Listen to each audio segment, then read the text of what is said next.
Emisión Central. Este programa es para toda la familia. No contiene escenas de sexo ni violencia. Los menores deben estar en compañía de los padres o un adulto responsable. Contiene sistema closed caption. Este programa fue financiado con recursos del Ministerio de las TIC. RTVC Noticias. Emisión Central.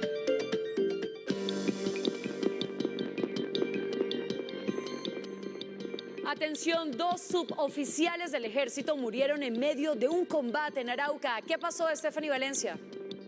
Buenas noches. El ejército informó que ocurrió en medio de combates contra grupos armados ilegales en el municipio Puerto Rondón, en el departamento de Arauca. Allí los 2 militares fueron asesinados, un sargento segundo y un cabo primero. Las autoridades nos confirmaron que los enfrentamientos del ejército fueron contra las disidencias de las FARC, específicamente el Frente Décimo, que es el que opera en esa zona, y 4 supuestos guerrilleros también perdieron la vida. Repetimos esta noticia de último momento: 2 militares asesinados por enfrentamientos con disidencias de las FARC en Arauca. Con esta información iniciamos RTVC Noticias, Emisión Central. Estos son los titulares. Otra vez el dólar en alza, superó los 4.700 en la jornada de hoy. Buscamos a expertos para entender los efectos. Trascendental anuncio. Reino Unido explicó los alcances de la eliminación de visas a los colombianos que vayan de turismo. Lo correcto es que los impuestos vayan hacia los más ricos. Nueva defensa del presidente de la República a la reforma tributaria. Dijo que si los más ricos pagan, eso genera equidad. Se mueve la política en torno a la tributaria. Los liberales anuncian que le quitarán el apoyo al proyecto. Listo el proyecto de ley que crea el Ministerio de la Igualdad que lidera la vicepresidenta Francia Márquez. Desde la cárcel, Emilio Tapia dice que fue él quien entregó información para destapar el escándalo de Mcali. Capturado uno de los presuntos responsables del ataque contra la policía en Huila, que dejó 7 uniformados muertos. Exclusivo RTVC Noticias. La OEA y Suecia le sugieren al gobierno que haya mujeres en la mesa de diálogo con el ELN. El llamado de las misiones diplomáticas es a que sea con paridad de género. Aseguran que con mujeres los acuerdos quedan mejor. La Fiscalía inició investigación por el accidente de avioneta que dejó un muerto en Santa Marta. Cargos al conductor que provocó la muerte de un ciclista en una vía de Atlántico. Atención, 30 de noviembre, fecha para la entrada de las 2 primeras turbinas de Hidroituango. Octubre, el mes más lluvioso del año, dice el IDEAM. Este martes ha estado pasado por agua en gran parte del país. Reporte con los periodistas de los medios públicos. En Deportes, Colombia Femenina clasificó con méritos en el Mundial Sub-17. Les contamos cómo estuvo el partido crucial ante México. Además, el Tigre rugió de nuevo con el Rayo ante su antiguo club, el Atlético de Madrid. Esperen oportunidades. Hay 5.000 cupos para estudiar analítica de datos. Y al cierre, crónica RTVC Noticias, el ingeniero que se empeña en que el transporte en planchón no desaparezca.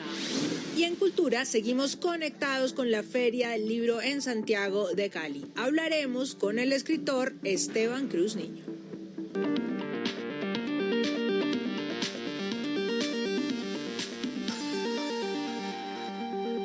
Buenas noches, iniciamos con noticias económicas porque el dólar tuvo una nueva jornada al alza. La cotización sube y cada vez se acerca más a los 5.000 pesos. Mateo, hoy la divisa bordeó los 4.700 pesos y al final del día superó esa barrera.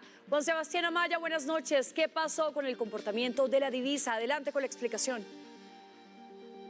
Compañeros televidentes, muy buenas noches. Pareciera que el precio del dólar en Colombia no tiene techo, sigue subiendo y nuevamente rompió su precio máximo en la historia, superó la barrera de los 4.700 pesos. Vamos a revisar precisamente el comportamiento de la divisa durante lo corrido de este año. Inició el 1 de enero de 2022 en 3.981 pesos, 6 meses después, a finales del primer semestre, debido a los resultados de las elecciones presidenciales de primera y de segunda vuelta, se trepó hasta los 4.627 17 pesos. Después ya de asimilar los mercados estos resultados, bajó, tuvo una calma y llegó a los 4.185 pesos, y 2 meses después, es decir, a hoy, 18 de octubre, subió hasta los 4.743 pesos. Esto significa que en lo corrido de este año, entre el 1 de enero y el 18 de octubre de 2022, la divisa ha subido 762 pesos, lo que significa que el peso colombiano se ha devaluado en 19%. Los temores de una recesión económica global siguen fortaleciendo al dólar en el mundo. Colombia no es la excepción y tiene una de las monedas más afectadas por la coyuntura. Tenemos el incremento de tasas de interés que busca controlar la inflación, también la crisis energética en Europa y por último la guerra en Ucrania. La situación económica en Colombia, aunque en menor medida, también ha depreciado al peso. Tenemos declaraciones mixtas y un poco confusas por parte del gobierno relacionadas a el control de capitales, al control de precios y también a la prohibición de la exploración de petróleo dentro de nuestro país. Expertos explican que de continuar la incertidumbre, el dólar podría seguir subiendo. La mayor afectación se verá en los precios de compras internacionales con tarjetas de crédito, equipos de tecnología, celulares, electrodomésticos importados, vehículos nuevos y suscripciones a aplicaciones extranjeras, entre otras. El mercado va a esperar aumentos adicionales de tasa de interés, lo que hace atractivo el dólar estadounidense, y esto llevaría a que se mantuvieran las valorizaciones. En lo corrido de este año, el peso colombiano se ha devaluado en 19%. Hablamos de la reforma tributaria porque el presidente de la República, Gustavo Petro, salió hoy de nuevo en defensa del proyecto. Dijo que bajará la inequidad en el país. Joel López, muy buenas noches. Usted tiene los detalles, lo escuchamos. Hola Mateo, muy buenas noches. Sí, mire, además dijo que pareciera que fuese pecado pensar en lograr la igualdad en Colombia a través de la reforma tributaria. Esto lo dijo al mismo tiempo que señalaba que nuestra sociedad es una de las más desiguales en todo el mundo. Además, el presidente Gustavo Petro dijo que una de las formas de lograr la equidad en el territorio colombiano es cobrándole más impuestos a los más ricos. Recordemos que con esta reforma tributaria el gobierno nacional espera recaudar por lo menos 16 billones de pesos. Después de las críticas a la reforma tributaria, el presidente Gustavo Petro salió en defensa de la iniciativa de su gobierno. Afirmó que esta es necesaria para traer igualdad y beneficios a los más pobres. Pareciera un pecado, un exabrupto, algo que no debería ser ni siquiera mencionado en la discusión política. Y resulta que la reforma tributaria debe tener un primerísimo objetivo antes que adquirir recursos para el Estado, y es la igualdad. El primer mandatario volvió a referirse al cuestionado y polémico tema pensional. Una parte de la población muy pequeña puede tener pensiones y debaten sobre si esas pensiones de más de 10 millones no pagan impuestos o sí. Pero la inmensa mayoría de los viejos y las viejas de Colombia no tienen ni el sueño de tener una pensión. Petro aseguró que lo correcto es que los impuestos vayan hacia los más ricos porque eso genera mayor igualdad y equidad. El Partido Liberal anunció hoy que le quita el apoyo a la reforma tributaria y criticaron algunos de los tributos definidos. Desde el gobierno se declaran a la espera que eso no ocurra. Los senadores liberales argumentan que no es momento de más impuestos y critican que, según ellos, se van a agravar las pensiones y subirá la carga para el sector de hidrocarburos. Tenemos el precio del dólar más alto de la historia de Colombia y en medio de una situación tan complicada, ponerle más impuestos a los colombianos, afectar más los bolsillos que ya de por sí están estropeados. Es al ciudadano del común al que se los van a cobrar y no necesariamente el discurso que es a los que más tienen. El gobierno, por su parte, dice que no duda y conocen de la participación en la definición del contenido del proyecto. El Partido Liberal ha sido un sólido apoyo en el Congreso de la República. No dudo, óigamelo bien, no dudo que lo seguirá haciendo. Hemos debatido con ellos muchísimo el contenido de la reforma. El senador Gustavo Bolívar del Pacto Histórico lanzó un fuerte mensaje contra el expresidente liberal César Gaviria Trujillo. Gaviria no votaría la tributaria, obvio. Es socio de MC2 Internacional, empresa offshore de hidrocarburos con sede en Panamá que contrataba con Ecopetrol, según Pandora Papers. Su ambición le impide pensar en millones de excluidos por defender intereses mezquinos. Vende patria. De otro lado, la bancada del Partido Conservador se reunirá el día de mañana para tomar una decisión. Y hay puntos que claramente queremos discutir, como las pensiones, por ejemplo, que sería la primera vez en la historia que se graban. Un tema de zonas francas muy delicado. El partido de la U tampoco ha fijado postura. Esta semana podrían anunciar su posición como bancada frente al proyecto. Fue radicado en el Congreso de la República el proyecto de ley que crea el Ministerio de Igualdad y Equidad, una de las principales promesas de campaña del presidente Gustavo Petro y la vicepresidenta Francia Márquez. Luisa Barberi, buenas noches. Cuéntanos usted, por favor, cuáles son los objetivos de esta nueva cartera. Mateo y televidentes, muy buenas noches. El presidente Gustavo Petro y la vicepresidenta Francia Márquez llegaron al Congreso de la República en compañía de varios ministros para radicar este proyecto de ley que busca promover la eliminación de las desigualdades económicas, políticas y sociales en Colombia. Asimismo, propone hacer un énfasis especial en los territorios excluidos y marginados. El Ministerio de la Igualdad estará a cargo de la vicepresidenta Francia Márquez, quien afirmó que trabajará por las mujeres en todas sus diversidades, la población LGBTIQ+, los pueblos étnicos, campesinos, niñas, niños y jóvenes. El gobierno del cambio, por el contrario, busca garantizar derechos a quienes nunca los han tenido, a quienes han estado en territorios olvidados y excluidos. Entre las funciones del ministerio están dirigir y coordinar proyectos y políticas públicas en favor de la igualdad, para evitar la discriminación y para respaldar la defensa de grupos marginados. Principal problema de Colombia, la desigualdad. ¿Por qué somos pobres? ¿Por qué no progresamos? ¿Por qué las tasas de crecimiento, si lo queremos económico, son tan escasas? Porque no tenemos igualdad. Por su parte, Petro cuestionó, como ya lo había hecho el presidente del Congreso, el mural del Salón de la Constitución, donde radicaron el proyecto, que fue pintado en el año 1986. Según el mandatario, no representa equidad e igualdad con las mujeres que no fueron incluidas en la pintura. Busca en cierta forma, no digo borrar este mural, porque nosotros no borramos murales, sino que ojalá se pinte otro mural en otro salón. El proyecto de ley deberá superar 4 debates en el Congreso. El gobierno espera que pueda empezar su funcionamiento el próximo año y la sede será en Bogotá. Reino Unido levantó el requisito de visa para colombianos que vayan en viaje de turismo hasta por 6 meses. El embajador británico en Bogotá reveló que la medida aplica a partir del 9 de noviembre. Reino Unido abre la puerta para que Colombia sea una de sus visitantes de cabecera y no pudo haber mejor lugar para anunciarlo que Bogotá. Los nacionales colombianos no necesitarán una visa de visitante para viajar al Reino Unido por periodos de hasta 6 meses. La voz del embajador de tierras británicas en la capital andina hizo real las buenas nuevas y el mensaje que estrecha el vínculo desde Sudamérica hasta el extremo insular cruzando el Atlántico. Pues para nosotros este cambio seguramente va a facilitar el intercambio entre colombianos y británicos, el turismo y el comercio también, esperamos.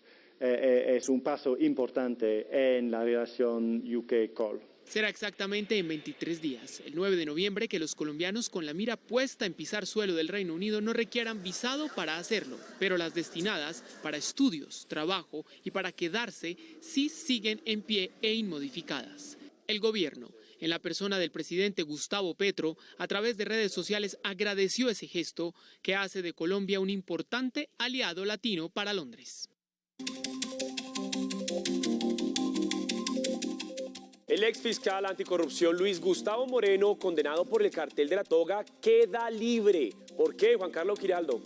Mateo, televidentes, muy buenas noches. Pues es una decisión de la Sala Plena de la Corte Suprema de Justicia, Sala Penal, que ha dicho que Luis Gustavo Moreno, exfiscal anticorrupción, ya cumplió con la totalidad de su pena por los delitos cometidos en el marco de este escándalo de corrupción conocido como el cartel de la toga. Luis Gustavo Moreno fue condenado a más de 4 años de prisión y lo que ha dicho la Corte es que se le debe también contabilizar el tiempo que estuvo detenido en Estados Unidos, pues fue extraditado precisamente con ocasión de los hechos de corrupción cometidos en Colombia, en donde, recordemos, pedía millonarias sumas de dinero a funcionarios que iban a ser detenidos precisamente para evitar su captura. Luis Gustavo Moreno fue extraditado a los Estados Unidos en el año 2017 y posteriormente deportado a Colombia para que cumpliera con la pena en diciembre. Esta decisión se conoce hace pocos minutos, por lo que Luis Gustavo Moreno quedará de inmediato en libertad en las próximas horas aquí en Colombia. Colombia. Esta es la información. Sigamos con más noticias. Juan Carlos Giraldo, RTVC Noticias, conectados 24/7. El patrullero Ferney Berrío Bejarano fue asesinado en Yolombó, Antioquia. El uniformado murió en medio de un operativo para capturar a alias Momia, importante cabecilla del Clan del Golfo en el noreste de Antioquia. Las autoridades reportaron la primera captura por el atentado a la patrulla de la policía en San Luis Huila, donde, recordemos, murieron 7 uniformados. Se trata del cabecilla de un grupo que delinque en el Tolima. En el desarrollo de la operación militar en el Tolima, las tropas encontraron material de guerra, comunicaciones y propaganda alusiva al Comando Coordinador de Occidente de las disidencias de las FARC. Capturaron a 2 integrantes de la subestructura Ismael Ruiz. Uno de ellos participó en los hechos perpetrados el pasado 2 de septiembre en contra de nuestra Policía Nacional en San Luis, Neiva, Huila. Se trata de alias Trasnocho o Sombrerón, presunto integrante de las redes de apoyo a las disidencias de las FARC y quien, según el ejército, ayudó a movilizar a los perpetradores del ataque. Fue el encargado de facilitar el movimiento desde el Cauca, Tolima y Huila. Facilitó el movimiento del material utilizado. Hizo la inteligencia delictiva. Igualmente participó en el almacenamiento y transporte de elementos utilizados para este repudiable hecho. En el atentado con explosivos a la patrulla murieron 7 policías y 1 resultó herido. Tras el asesinato de un periodista y líder social en Córdoba, la Unidad Nacional de Protección se pronunció respecto a las aparentes fallas en el esquema de seguridad. Dijo la entidad que el comunicador Rafael Emiro Moreno pidió a su escolta asignado que se retirara por el resto del día y horas después fue asesinado. Según la FLIP, el periodista pidió a la UNP reforzar su protección debido a amenazas, pero se la negaron. Más noticias. Emilio Tapia aseguró hoy desde la cárcel que fue él quien entregó información sobre los supuestos hechos de corrupción en Cali. Asegura que colaboró judicialmente con el caso. Por medio de un comunicado, el cuestionado contratista rechazó el anuncio de la Fiscalía en el que se asegura que Tapia está vinculado a hechos de corrupción en contratación con Emcali. Tapia asegura que él entregó toda la información en medio de su colaboración con la justicia por el caso Centros Poblados, del cual no se sabe del paradero de los 70.000 millones de pesos. Tal denuncia sobre las presuntas irregularidades acaecidas al interior de los referidos procesos licitatorios adelantados por Emcali y desconocidas hasta entonces por las autoridades. Fueron producto de mi ánimo de colaboración con la Administración de Justicia. En la misma comunicación, además señala que la imputación en su contra no es novedosa. Que el mencionado acto de imputación corresponde al ejercicio de facultades que resorte de la Fiscalía General de la Nación y que se aviene, del mismo modo, a peticiones reclamadas por mi defensa técnica. En medio de las investigaciones, Tapia, también condenado por el carrusel de contratos de Bogotá, anunció que entregará información reveladora sobre los hechos de corrupción.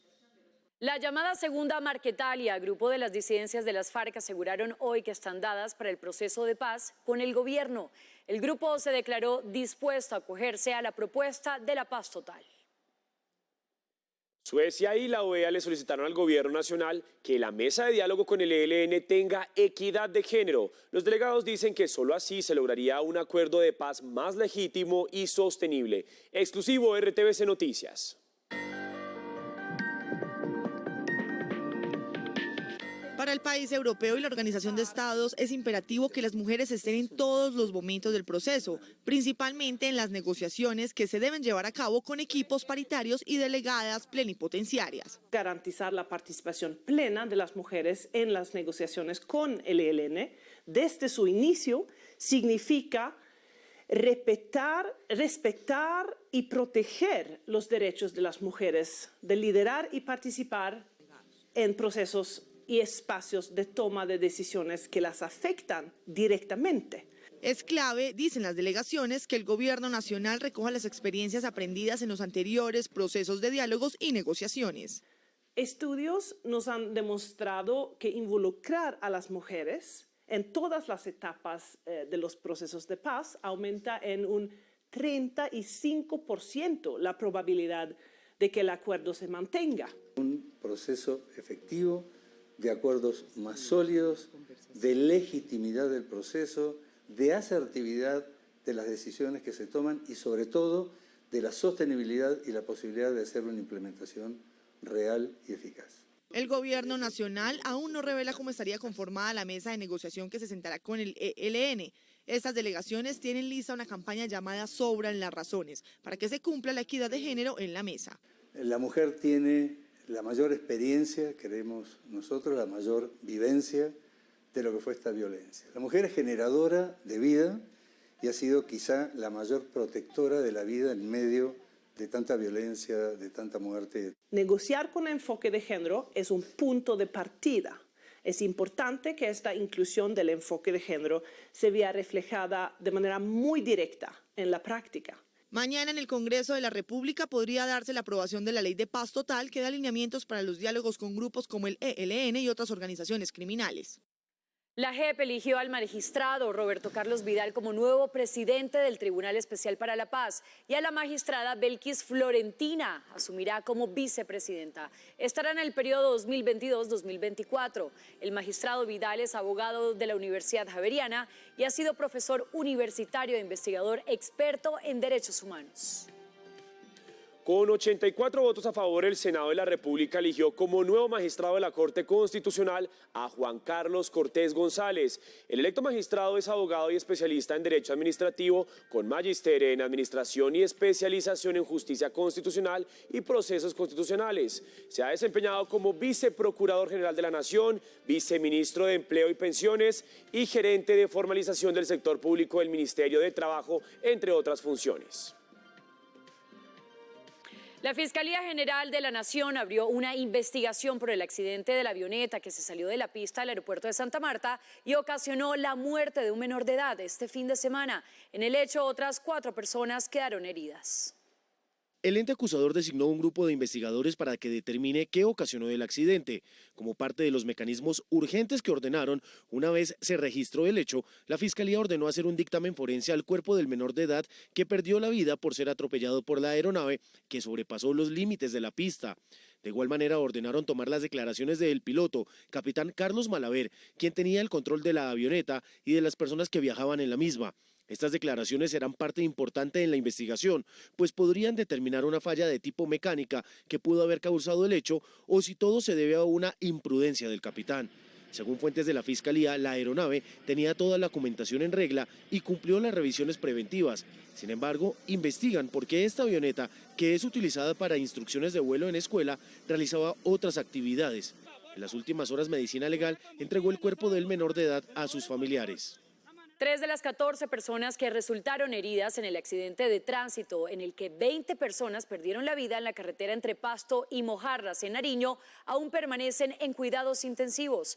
Diego Burgas, periodista de la Radio Nacional de Colombia, nos amplía la información. En el departamento de Nariño, de las 14 personas que resultaron heridas durante el accidente de tránsito ocurrido este fin de semana en la vía Pasto-Mojarras, 3 se encuentran en unidades de cuidados intensivos, entre ellas una menor de edad. 4 ya fueron dadas de alta y 10 están en observación en centros asistenciales de la ciudad de Pasto. Las instancias competentes, como es el Ministerio de Transporte, junto con las empresas transportadoras, deberán hacer la revisión del caso y, pues, por supuesto, las entidades como Fiscalía, pues, para determinar las causas de la situación que llevó a la pérdida de tantas vidas. Asimismo, las autoridades han dado a conocer que investigan las posibles amenazas a conductores de la empresa Transipiales, esto en los municipios de la costa pacífica nariñense, donde al parecer un conductor ya habría sido agredido durante este fin de semana. Radio Nacional de Colombia y RTVC Noticias, conectados 24/7. La Fiscalía le imputó cargos a César Porto Ochoa, señalado de ser el responsable de la muerte de un ciclista el pasado 15 de octubre en la vía al mar. El procesado fue enviado a la cárcel. A César Porto Ochoa, de 30 años, capturado en flagrancia, al parecer en estado de embriaguez, la Fiscalía le imputó homicidio doloso con dolo eventual, pero no lo aceptó. Un juez con función de control de garantías envió a prisión a un hombre que al parecer arrolló con su vehículo a un ciclista de 67 años, causándole la muerte. Según las autoridades, Porto habría intentado huir luego de atropellar a un ciclista en la vía que une Cartagena con Barranquilla el pasado 15 de octubre. El abogado de 30 años fue capturado en flagrancia por uniformados de la Policía Nacional, tras lo cual se negó a practicarse la prueba de alcoholemia. El ciclista falleció en el lugar y fue identificado como Luis Fernando Cortázar Ávila, de 67 años de edad, y se desempeñaba como docente universitario. Continúan los diálogos con las familias desalojadas de predios en Cali. 300 personas que están en un colegio serán reubicadas. Panorama nacional con los periodistas de los medios públicos. Una mujer fue víctima de un atentado sicarial en la avenida Roosevelt con 42 sur de Cali. De acuerdo con las versiones preliminares, hombres en motocicleta la atacaron cuando ella se movilizaba en su vehículo. Fue identificada como Dayana Ávila y a esta hora las autoridades buscan a los presuntos sicarios. Recibió 7 disparos. En el municipio de Urrao, suroeste de Antioquia, fue asesinado Álvaro Bailarín, gobernador de la comunidad de Embera, Ellavida, en el Valle de Pérdidas. Los hechos ocurrieron en el barrio 20 de julio de ese municipio, cuando un desconocido disparó en repetidas ocasiones, impactando al líder de gravedad. La OIA, a través de un comunicado, reconoció el liderazgo del gobernador e indicó que este hecho violento deja 3 hijos huérfanos y una comunidad desprotegida. Más de 24 horas completa el bloqueo en la troncal de Occidente, exactamente en la vía que del Carmen de Bolívar conduce a Cartagena. Son alrededor de 500 las personas que a esta hora protestan, exigiendo la presencia del gobierno nacional para que los reubiquen de manera inmediata por, al parecer, una falla geológica que ha generado el colapso masivo de más de 200 viviendas en el Carmen de Bolívar. 70 conductores de buses de Unitransa que cubren rutas en Bucaramanga, Florida Blanca y Girón iniciaron cese de actividades por el no pago de vacaciones, cesantías y primas. La mayoría de ellos tienen laborando con la empresa más de 10 años. Esta situación afecta a más de 10.000 usuarios del área metropolitana. Finalizaron los trabajos de blindaje del túnel número 1 de Hidroituango. Es uno de los 8 que componen la generadora de energía más grande del país. El 30 de noviembre deberían entrar en funcionamiento las 2 primeras turbinas. Ismael Tobón con los detalles. Ismael, buenas noches. ¿Qué tal, Mateo? Muy buenas noches. Efectivamente, esa fecha, el 30 de noviembre, es lo que espera que el Ministerio de Minas y Energía pueda cumplirse dentro del cronograma que EPM se ha planteado. En caso de incumplimiento, deberá justificarle a la CREC las razones y los motivos en la cual no entrarían, en caso dado, estas 2 turbinas a generar energía a mediados del mes de noviembre. Según la ministra de Minas y Energías, Hidroituango operará desde el 30 de noviembre. En caso de incumplimiento, se evaluaría la situación. Si cambia, entonces tendremos que entrar a evaluarlo en el marco de la CREC y tendríamos que analizar cuáles son las condiciones o cuáles son la justificación que estaría motivando esa solicitud de extensión de plazo. El alcalde de Medellín aseguró que el proyecto cumplirá el cronograma, pero no cierra la puerta a posibles demoras. Que es una fecha que si no la cumplimos, pues obviamente eso tiene unas sanciones. Si llegan a haber esas sanciones, obviamente esa plata se la cobramos a los que hicieron el daño, pero esperamos que no se tengan que cumplir esas sanciones. EPM confirmó que terminó el blindaje metálico del túnel de conducción número 1. Y lo que resta es ya seguir colocando el concreto alrededor del codo superior para posteriormente iniciar el llenado de todo el tubo que será el que llevará el agua desde el embalse hacia la casa de máquinas. 2 empresas continúan con su interés de participar en la licitación de la segunda fase de Hidroituango. Y cierro con una noticia muy importante porque hace pocos minutos el Metro de Medellín acaba de anunciar de que ya se adjudicó la contratación para la construcción del tren ligero de la 80 aquí en la capital antioqueña. Hablamos de la compañía Company CCR, la compañía CCRC, que en este caso es la misma empresa que hará y desarrollará la construcción del Metro de Bogotá. Lo hará en compañía de la empresa Mota Engie, que se espera que a mediados del próximo año 2023 se empiece la construcción de este importante metro. Recordemos que tiene un costo de cerca de 3.5 billones de pesos. Ismael Tobón, RTBC Noticias, Conectados 24/7. Conectados 24/7, muchas gracias, Ismael. Y en el país las lluvias no cesan. Según el IDEAM, octubre será el mes del segundo semestre con más lluvias en el territorio nacional. Las afectaciones y emergencias continúan. La entidad en uno de sus pronósticos sobre el clima alertó cuáles serán las regiones del país que se verán afectadas por el aumento de las precipitaciones. Octubre es el mes que registra mayor volumen de precipitaciones en el territorio nacional. Regiones como la Andina, la Pacífica, la región Caribe y especialmente la Orinoquia, registran volúmenes significativos de precipitaciones. Durante las últimas horas, las autoridades reportaron afectaciones por inundaciones y deslizamientos en departamentos como Antioquia, Atlántico, Caldas, Cundinamarca, Tolima, Santander, entre otros. Alertas asociadas a deslizamientos de tierra. De igual manera, los ríos han respondido a las fuertes precipitaciones de los últimos días. El IDEAN también advirtió que en la subregión de La Mojana de Sucre, Córdoba y Bolívar aún permanecen en alerta por la intensidad de las precipitaciones que aumentan los niveles de los ríos Cauca, Magdalena y San Jorge. Y las lluvias en el país siguen causando emergencias. Nuestros periodistas nos reportan las más recientes en las regiones. En Cundinamarca hay alerta por el aumento de la creciente del río Suárez y el río Bogotá por causa de las constantes precipitaciones. Las autoridades advierten que habrán deslizamientos y posibles inundaciones en diferentes sectores del departamento. El corregimiento de La Peña en Sabana Larga Atlántico se mantiene en alerta roja por los niveles del embalse del Guájaro registrados en el último informe de la CRA. 5,32 metros es el nivel actual, 12 centímetros por encima de su cota de desbordamiento. En Bucaramanga, las fachadas de algunas viviendas antiguas colapsaron tras la filtración de las lluvias. En Girón, en varias calles, colapsó la red de alcantarillado, obstaculizando el paso vehicular. Y en Lebrija, en el sector conocido como Manchadores, se encuentran incomunicados por la creciente de una quebrada. En lo corrido del año, 160.000 personas han resultado damnificadas en diferentes escenarios por lluvias en el departamento de Antioquia. Asimismo, 59 personas han perdido la vida. En las últimas horas se registraron emergencias en el municipio de Caldas y Dabeiba, en el occidente de Antioquia. 42 viviendas y 47 familias se encuentran damnificadas por inundaciones. De acuerdo con el balance de las autoridades, otras 5 veredas también presentarían daños en vías por causa de los derrumbes y también en algunas viviendas. En las últimas horas fue decretada la alerta naranja por la llegada de la temporada de más lluvias al departamento del Tolima.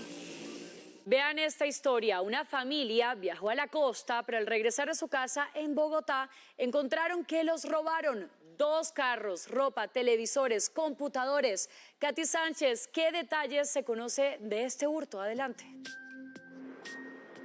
Carolina, muy buenas noches a usted y a todos los televidentes. Y es que son 4.700 viviendas donde los delincuentes se han metido a robar en lo corrido del 2022.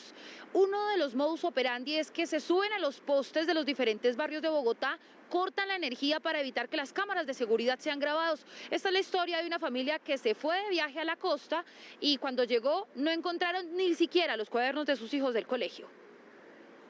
Mientras una familia disfrutaba de sus vacaciones, delincuentes robaron esta casa ubicada en la localidad de Teusaquillo, barrio La Esmeralda de Bogotá. En este video quedaron los movimientos de los delincuentes. 2 revisan las puertas de la casa, uno ayuda a otro a subirse al techo, mientras se va a llamar al resto de la banda. Ya adentro encienden las luces del primer piso y uno de ellos abre la puerta para que los otros 2 delincuentes puedan entrar. Pues nos encontramos que no estaban los carros, que se habían llevado televisores, computadores. Cargaron electrodomésticos en los carros de la vivienda, abren la puerta del garaje y salen con los vehículos. Mami, me hace falta mi maleta y mis cuadernos. Las autoridades esperan encontrar a los delincuentes que robaron hasta las cámaras de seguridad que vigilaban la vivienda. Por eso deseamos que máximo 200 millones. Según la policía, cada día roban 20 viviendas en Bogotá.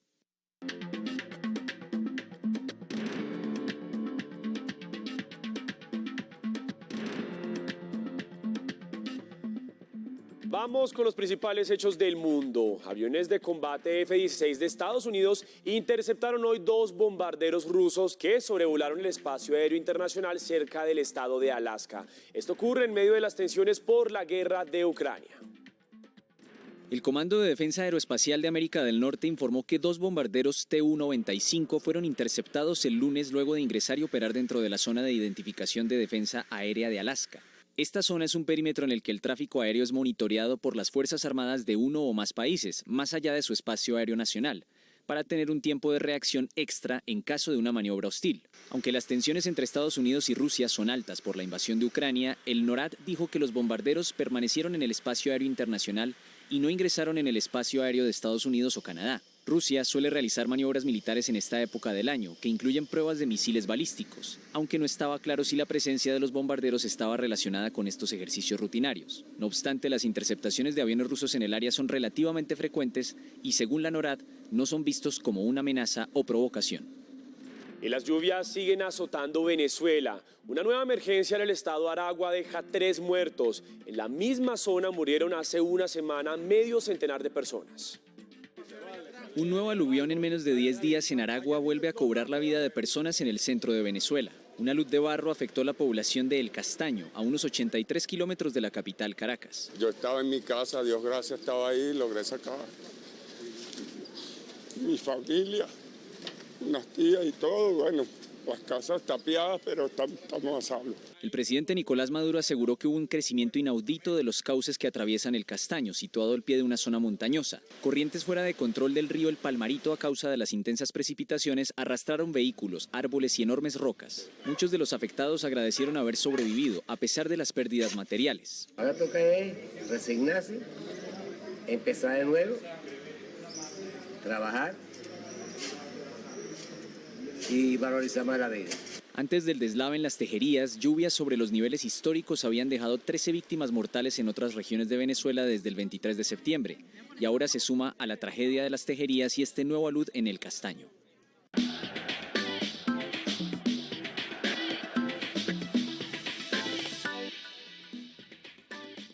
Qué alegría saludarlos en RTVC Noticias con toda la información deportiva aquí desde Goa, desde la India, en donde la selección Colombia femenina sub-17 acaba de hacer historia, logrando clasificarse a los cuartos de final de este mundial por primera vez que lo hace, porque en las 4 ediciones anteriores no había podido conseguir este resultado. Las dirigidas por el profesor Carlos Paniagua sellaron su clasificación después de la victoria 2-1 ante México y ahora en cuartos tendrán como rival a la selección de Tanzania.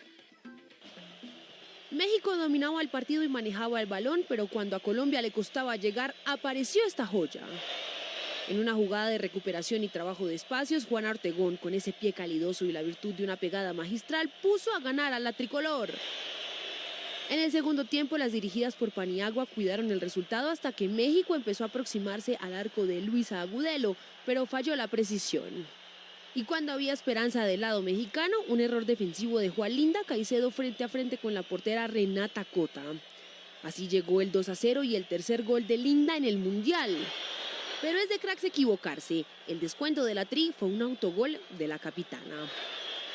Al pitazo final todo fueron lágrimas, abrazos y pura emoción. Por primera vez en una actuación mundialista, Colombia está en cuartos de final de la categoría. Y Radamel Falcao García con su equipo el Rayo Vallecano enfrentó al Atlético de Madrid y como suele ocurrir en el fútbol, pues pasó la ley del ex. Aquí nosotros les presentamos las actuaciones más destacadas del Tigre colombiano. Falcao como siempre protagonista. El defensa del Atlético Savic lo tenía muy bien referenciado y le cometió 2 faltas para hacerle sentir que no la iba a tener fácil. El tema es que la dificultad no solo sería para el delantero, sino para todo el Rayo, porque Álvaro Morata, tras el centro de Griezmann, puso adelante en el marcador a su equipo el Atlético de Madrid, 1-0. Sin embargo, el Tigre lo intentó, aunque con la mira desafinada. Posteriormente, el visitante sometió al dueño de casa y después de mucho intentarlo, le llegó la oportunidad. Centro desde la derecha, cabezazo que pega en la mano de Jiménez, llamado del VAR y el árbitro sanciona penal.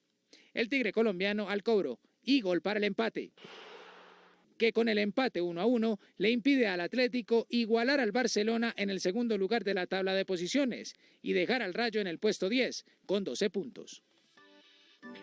Y ahora hablamos de fútbol profesional colombiano porque después de la victoria en Barranca Bermeja, América de Cali quedó a un punto de ingresar al grupo de los 8. Por otro lado, Junior de Barranquilla se dio terreno y ahora tendrá que ganarle a Cortuluá y a Jaguares si quiere clasificar. Y Millonarios necesita también victorias para llegar a 31 puntos y poder pensar en buscar el título. Aquí les presentamos nosotros el resumen de la jornada número 18. Fútbol colombiano y el misterio del por qué ningún equipo ha clasificado.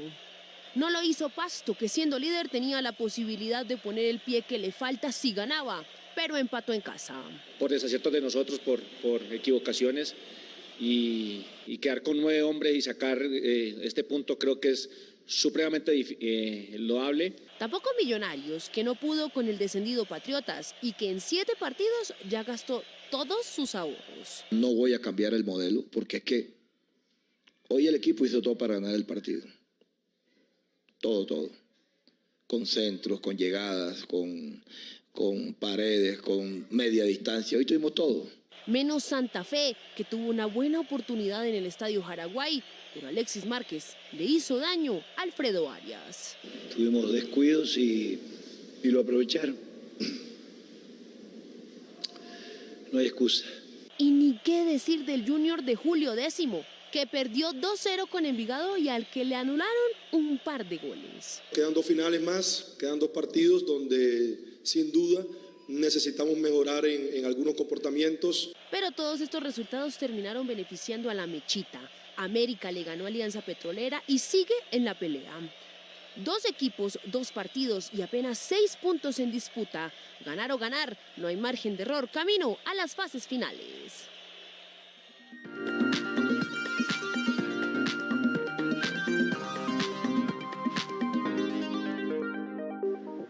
Hola a todos, hoy me acompaña Esteban Cruz Niño, que tiene un libro que yo sé que a todo el mundo le causa curiosidad, es este.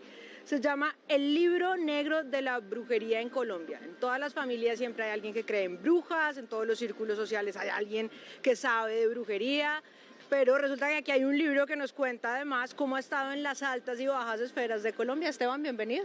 Muchas gracias por la invitación, gracias por dejarme estar aquí. Pregunta obligada, ¿usted cree en estas cosas? No, me gustaría conocer y ver que esto fuese realidad. Es un sueño para mí y por eso lo busco, pero no lo he encontrado. Pero eso no quita que las historias sean maravillosas e increíbles. Y si no cree en la brujería, ¿cómo termina escribiendo un libro sobre brujería? Precisamente, yo creo que todo el mundo siempre tiene esa idea de que existe la magia y busca la magia. Por eso les gusta a las personas, por ejemplo, Harry Potter. Harry Potter es lo mismo, es brujería pero a nivel ficción y hay artes oscuras y hacen hechizos y tienen mandrágoras y hacen un montón de cosas que se parecen muchísimo o están basadas en la brujería. Esa ficción nos atrae, a mí también me atrae que es posible que exista este tipo de brujería, pero no con Harry Potter, sino con la señora del barrio, con el presidente, con el ministro, con el frailejón Ernesto Pérez, con todo el mundo, entonces por eso lo busco. Esteban, usted decía, pasa con los presidentes, aquí hay un caso que usted expone que es el de Samper. Me contó cómo en la casa de Nariño había habido un encuentro muy extraño, que habían encontrado un fardo con dientes partidos y una fotografía, pelos y alfileres, y era para hacerle daño a él, y después había narcos, había un traqueto muy famoso que todavía está vivo y está preso y se había vuelto pastor cristiano, que es Chucho Sarria, cuya esposa era una maestra del palo mayombe, que es el lado oscuro de la brujería cubana, de la religión de la santería, y ella fue hasta Cuba y volvió a Colombia, y dice él que le hizo brujería, la monita retrechera, la historia está ahí en el libro. Porque todo lo que tiene que ver con brujería siempre lleva a escenarios tan gore, de huesos, sangre, ronchas, pústulas. Sí, bueno, eso tiene que ver con que dicen muchos antropólogos que hay algo que se llama la magia contaminante.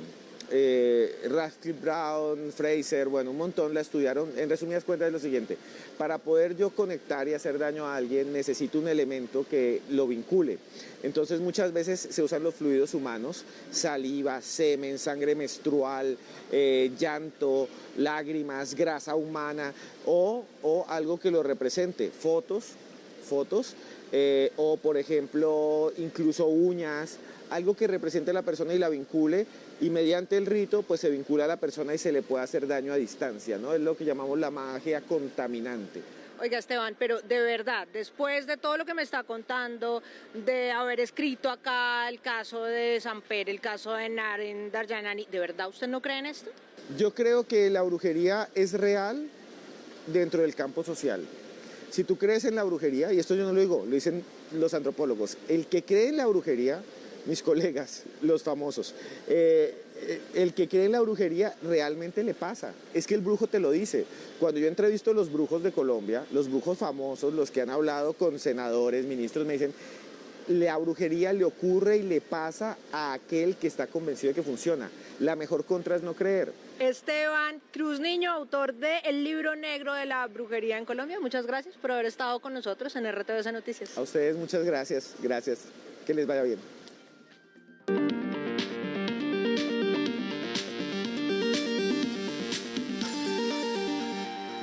Más noticias, la economía colombiana sigue repuntando. En agosto creció 8,6% según el DANE. Sectores como comercio, transporte y restaurantes jalonaron este crecimiento.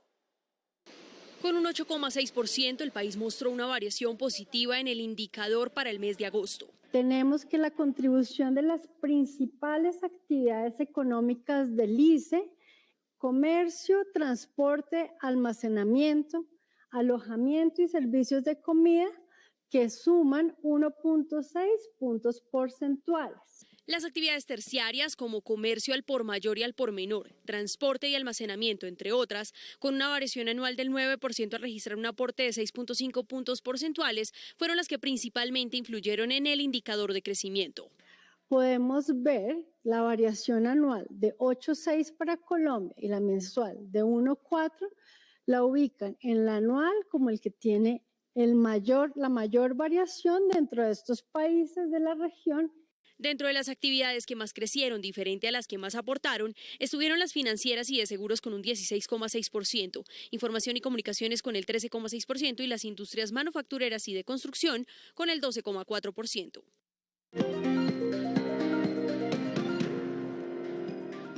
La Superintendencia Financiera avaló la solicitud de oferta pública de adquisición por parte del Fondo Árabe IHC por 31,2% de las acciones del Grupo Nutresa. 351.000 millones de pesos giró el Ministerio de Hacienda para la atención del fenómeno de la niña al Fondo Nacional de Gestión del Riesgo. Los ingresos de 500.000 tiendas de barrio en el país están en riesgo, según la Federación Nacional de Comerciantes, de llegar a aprobarse la reforma tributaria. El Congreso aprobó la mayor parte del presupuesto para 2023. El total será de 405 billones de pesos. Los ministerios con más presupuesto es Educación, Salud y Hacienda. Más hechos del día en un minuto. Un juez envió a la cárcel a Gustavo Adolfo Agames, señalado del asesinato de Juan Esteban Alzate en un bus de Transmilenio. El juez consideró que hay suficientes pruebas que indicarían su responsabilidad en este hecho, que ocurrió el 8 de octubre. La finca llamada Mi Ranchito, que pertenecía al ex jefe del bloque Elmer Cárdenas de las AUC, Freddy Rendón Herrera, alias El Alemán, fue entregada al Fondo para la Reparación a las Víctimas. El predio está ubicado en zona rural de Arboletes, Antioquia, y está evaluado en más de 3.000 millones de pesos. En un operativo del ejército capturaron a 6 personas señaladas de ser integrantes de la estructura Urias Rondón de las disidencias de las FARC, que opera en Nariño y que se encargarían de organizar atentados en contra de la fuerza pública, aparte de montar retenes ilegales, asesinar, secuestrar y extorsionar.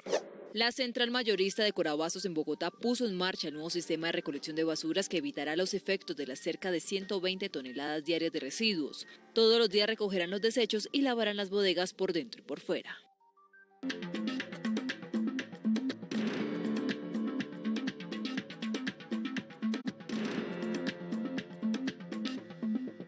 Actualizamos la información internacional. El presidente ucraniano Volodymyr Zelensky aseguró hoy que los drones iraníes utilizados masivamente por Rusia en los últimos días para atacar infraestructuras energéticas en su territorio son un símbolo del fracaso militar y político de las tropas rusas.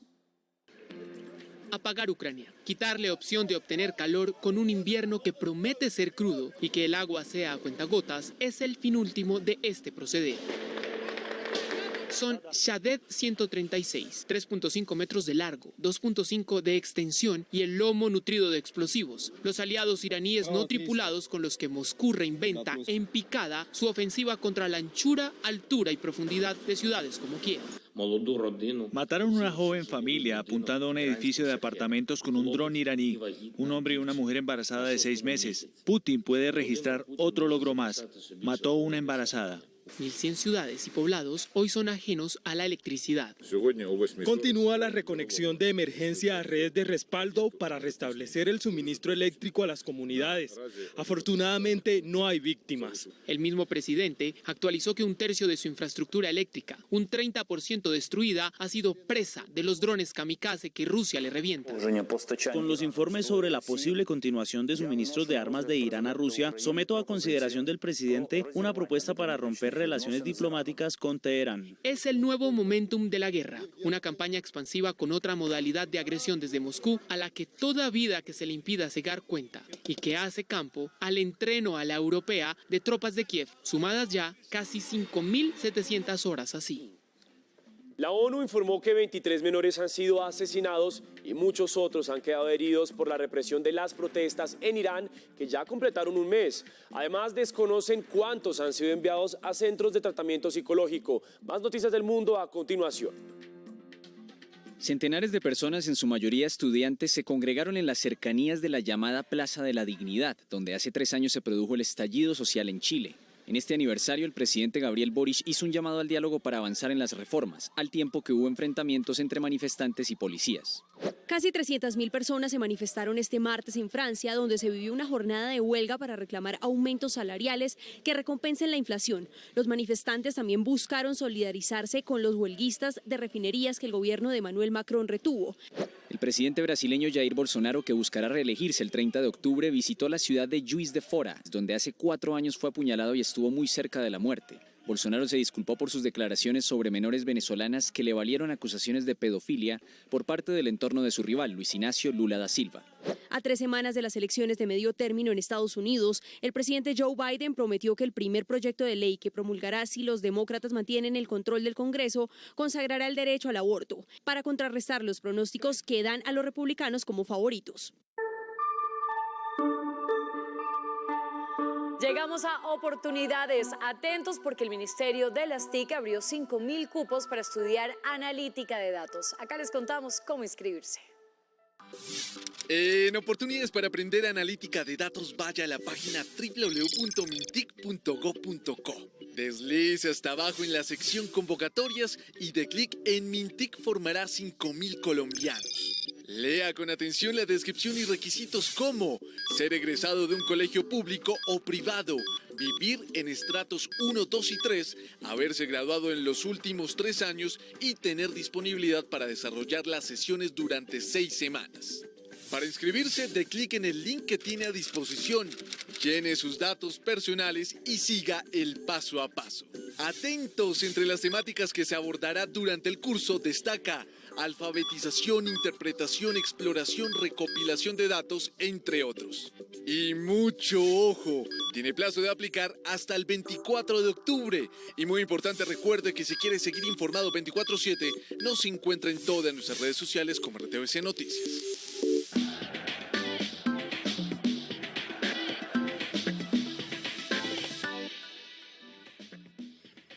Y ahora hablamos de fútbol internacional porque hubo unanimidad en la elección de Karim Benzema como el ganador del Balón de Oro. Lo que no hubo tanto consenso fue en la elección del mejor equipo del año, el Manchester City, y Courtois no estuvo satisfecho porque no se llevó el galardón. Aquí los ecos y las reacciones después de la gala. Justo premio para un francés que fue el héroe de su equipo Real Madrid y todos aprobaron su elección. Un premio individual para el jugador que lo ha hecho mejor en la temporada pasada, con la ayuda de un equipo que lo ha puesto en una condición optimal para mostrar todas sus calidades. Pero hubo 2 detalles que no dejaron tranquilos a muchos. Que Courtois no haya sido Balón de Oro afectó al mismísimo Iker Casillas, que calificó la gala como una broma. Y cómo no, también al afectado. Después de un año que yo jugué como portero, que ganas la Champions, ganas la Liga, juegas la final de Champions, que tu equipo gana gracias a tus paradas y solo quedas séptimo, significa mucho que al final las votaciones no tiran para los porteros. Y el otro punto que generó polémica fue la elección del Manchester City como mejor equipo del año, cuando no ganó la competencia internacional. Porque el equipo mejor ha sido Real Madrid y ha tenido el premio que ha sido la Champions. La elección es hecha por periodistas de todo el mundo y por eso va en gustos. Y darle gusto a todo el mundo es una misión imposible.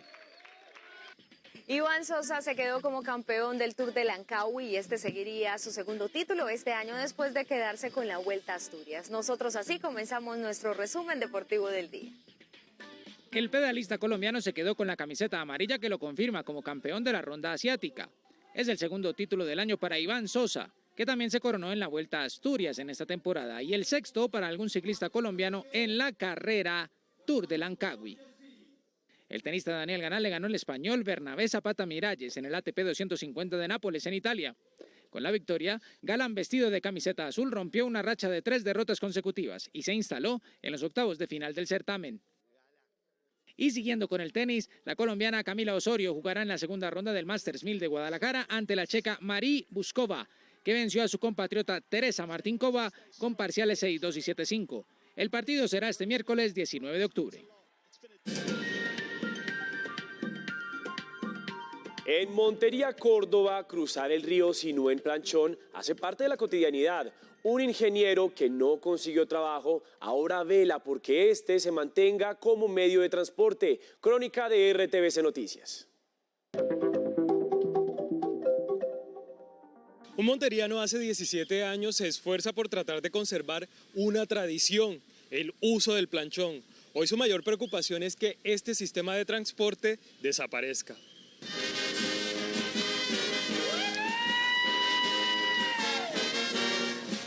Esta es una tradición familiar que se viene de descendencia en descendencia. Los planchones es un sistema de transporte público que se moviliza en el río Sinú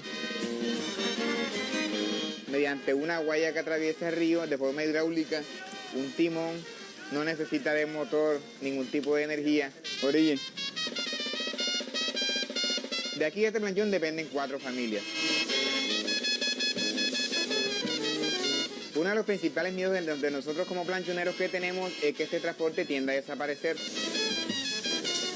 Cobramos 900 pesos y la gente lo disfruta, se relaja, hay gente que le gusta el río también. Porque quien no viene a Montería y no monta un planchón, no, definitivamente no ha disfrutado de Montería.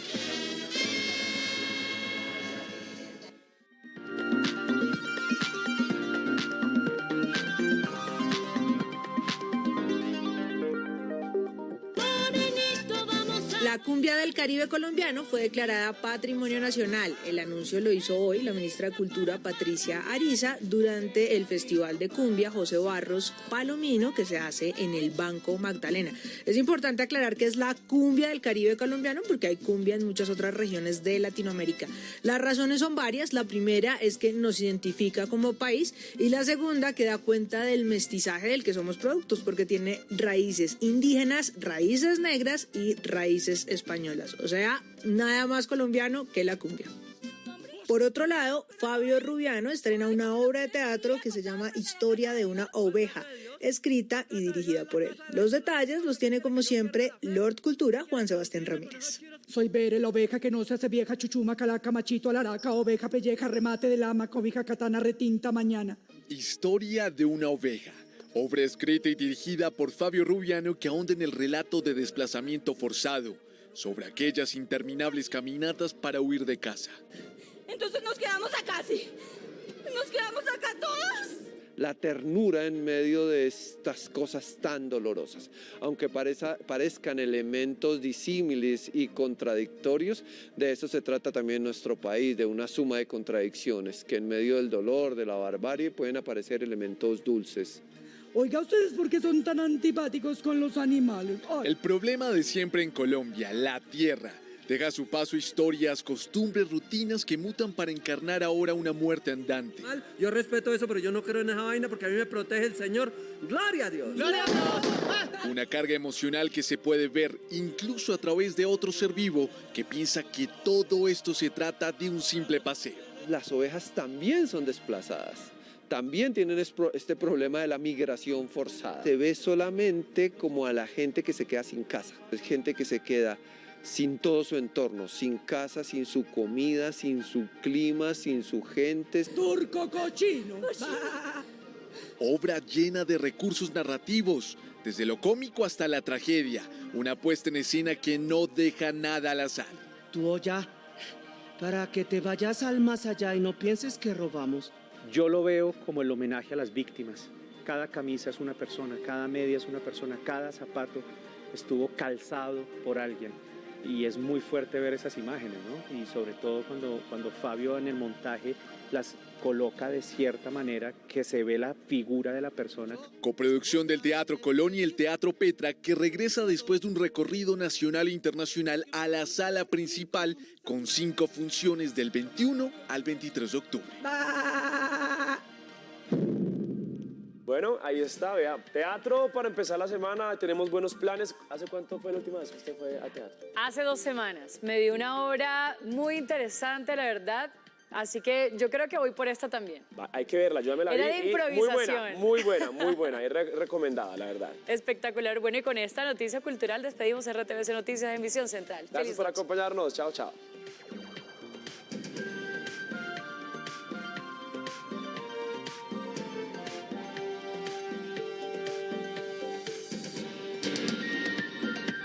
RTVC Noticias, emisión central.